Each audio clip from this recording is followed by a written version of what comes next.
ఇప్పటిదాకా మీ ద్వారా అప్లికేషన్లు వెళ్ళింది అండ్ లోన్ తీసుకున్న వాళ్ళు సక్రమంగా కడుతున్నారు, ఇప్పటిదాకా ఒక్క డిఫాల్టర్ కూడా లేరని తెలిసింది. అది ఎలా సాధ్యపడింది సార్?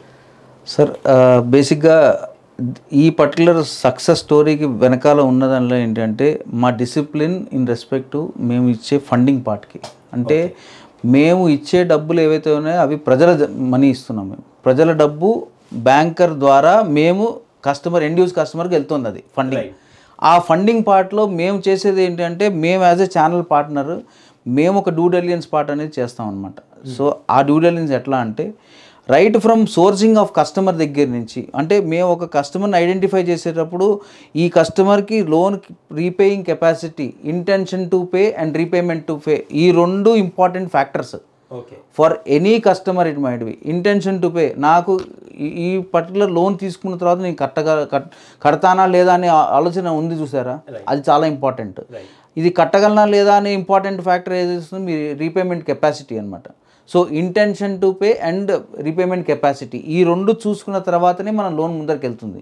సో ఆ రెండు ఉన్నాయి అంటేనే ఆ కస్టమర్ని డిస్కషన్ పార్ట్లో తీసుకొచ్చి దానికి కావాల్సిన డాక్యుమెంట్స్ అన్నీ కరెక్ట్గా ఉన్నాయా లేదా చెక్ చేసుకుని వాళ్ళ ఇంట్లో కరెక్ట్గా వెరిఫికేషన్ పార్ట్, అంటే మేము బిఫోర్ బ్యాంకర్ ఒక బ్యాంకర్ వెరిఫికేషన్ టీం వెళ్ళి వాళ్ళ ఆఫీస్ ఉందా లేకపోతే వాళ్ళ ఇల్లు అక్కడ ఉంటున్నారా లేదా అనే వెరిఫికేషన్ దానికన్నా ముందర నేను కానీ మా ఎగ్జిక్యూటివ్ కానీ ఒక పర్టికులర్ వాళ్ళ ఆఫీస్ కానీ ఇల్లు కానీ వెరిఫికేషన్ అవుతుంది మా వైపు నుంచి. అంటే ఒక డిస్కషన్ పార్టీకి వెళ్తాం ఫస్ట్ టైం ఎప్పటి నుంచి కస్టమర్ని కలుస్తాము మా వైపు నుంచే మేము వెళ్తాం వాళ్ళ ఇంటికి వెళ్ళి డిస్కషన్ పార్ట్ కంప్లీట్ చేసుకుని పలానా చెక్ లిస్ట్ డాక్యుమెంట్స్, అంటే వాళ్ళ డిస్క్రిప్షన్ అంతా తీసుకుంటాం. లైక్ వాళ్ళ ఫాదర్ ఏం చేసేవాళ్ళు, వాళ్ళ అమ్మగారు ఏం చేస్తారు, హౌస్ వైఫా లేకపోతే ఎక్కడైనా పని చేస్తున్నారా లేదా, వాళ్ళ సిస్టర్స్ ఎంతమంది, వాళ్ళు ఇంతకుముందు ఎక్కడ వర్క్ చేసేవారు, మొత్తం అంటే ఒక ఫ్యామిలీ తోటి మేము ఒక ఫ్యామిలీ మెంబర్ అవుతేనే కానీ మేము డెఫినెట్గా ఆ లోన్ మేము చేయగలమా లేదా అని చెప్పి ఒక అనాలిసిస్ రాదు. ఎందుకంటే ఆ నమ్మకం కలగాలి మాకు ముందర.